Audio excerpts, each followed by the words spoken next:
Hello, I'm Yvonne Bunn, HEAV's Director of Homeschool Supported Government Affairs, and I want to give you an update on the upcoming legislative session, 2024's session, so that you will have an idea of some of the things that we're working on for this General Assembly session. HEAV is going to be introducing several pieces of legislation to protect your rights to homeschool and to expand your freedoms, your parental rights, and your freedoms to homeschool. One of the things that HEAV is planning to do, we have been working, our legislative team has been working together on developing legislation that will improve the homeschool statute 22.1 254.1. And that's the statute that you comply with when you file a notice of intent form. What we're planning to do is eliminate the 4 requirements for parents in order to homeschool. We've often referred to them as the 4 options for homeschooling, but they're not really options for homeschooling. They're actually the requirements of the parents in order to homeschool. There are only about 20 states out of all 50 that allow home education to take place. There are only 20, and Virginia's one of them, that have requirements for parents. And that doesn't seem to be the best way to decide if someone can homeschool or not. We think that the state legislature should be looking at the outcome of homeschooling. The proof is in the pudding. How are homeschool children doing academically as well as socially? And we know as homeschool parents, they are doing very well academically and socially. In fact, academically, they're scoring between 81 and 87 percentile on standardized achievement tests. That's language arts, mathematics, history, and science. And the average public school student scores 50 percentile. And we're scoring 81 to 87. So it doesn't matter if a parent has a high school diploma, or if a parent has a college degree, or if they are deciding to use a correspondence course or a distance learning program, or just simply writing a letter as to why they can homeschool, or if they're a Virginia certified teacher or tutor. It doesn't matter. The outcome is excellent.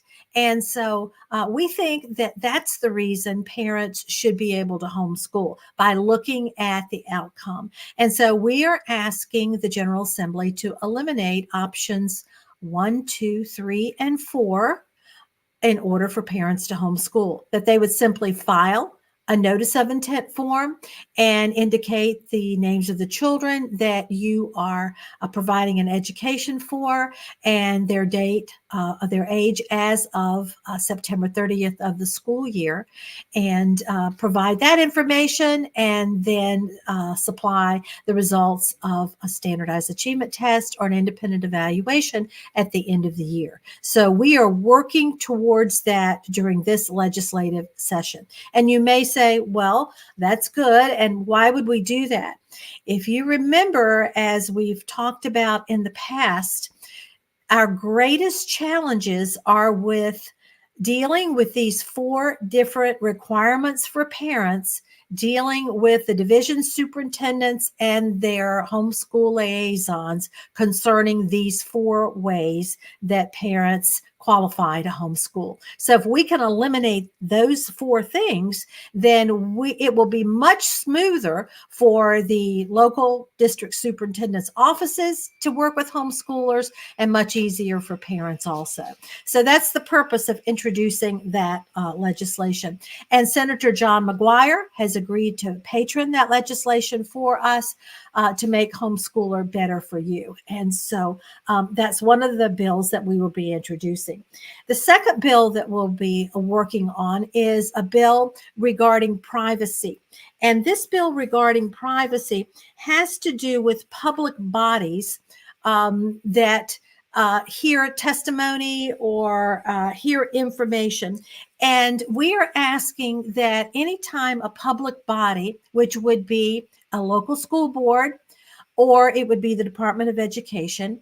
Anytime a public body would hear and discuss information regarding a religious exemption or a notice of intent form for a homeschool family, that they would do this in a closed meeting rather than a public meeting. Now, the parents would have the option of having a public meeting if they desired to do so, but they would have to indicate that. But in a normal situation, if they are discussing your religious exemption letter, a letter perhaps from your pastor or someone who is offering testimony that they know you and recognize your religious convictions are genuine, this information we regard as very private, very personal information that should not be discussed in an open forum, but in a closed meeting. And so that is the second second legislation that we are planning to introduce this coming up session in 2024. And so we're hopeful that these are reasonable things. We're hopeful that they will be received in the committees. We'll have testimony presented. We'll answer questions. We'll be working behind the scenes with legislators to inform them of the need of this type of legislation prior to the bills coming and being introduced in subcommittee and committee. So we'll be doing a lot of work on the ground with that prior to the discussion of this information. We'll also be sure to keep you posted through Facebook, through email alerts that we send out. We may ask you to join us in contacting your delegate and senator to let them know that you would like them to support this legislation, that it would help you. We're also expecting to see some tax credit legislation. We're working with some fellow policymakers on introducing tax credit legislation that would give you some tax relief.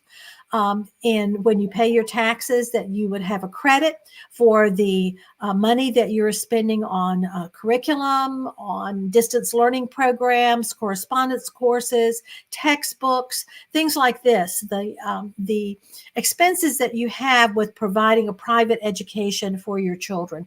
So we'll be working with them in promoting and asking for some tax credits for parents who homeschool. So please stay informed with us and support us in any way you can. Your financial support helps us to be able to spend the hours and make the phone calls and go to the General Assembly and work with legislators and helping them see the importance of these things before they actually come up for a vote in committee. So there's a lot of work behind the scenes in educating our legislators. But we are still excited about this legislative session. It's an opportunity to make homeschooling known to them, helping legislators understand the success that homeschoolers are having in this educational choice, and letting them know that they all have homeschoolers in their legislative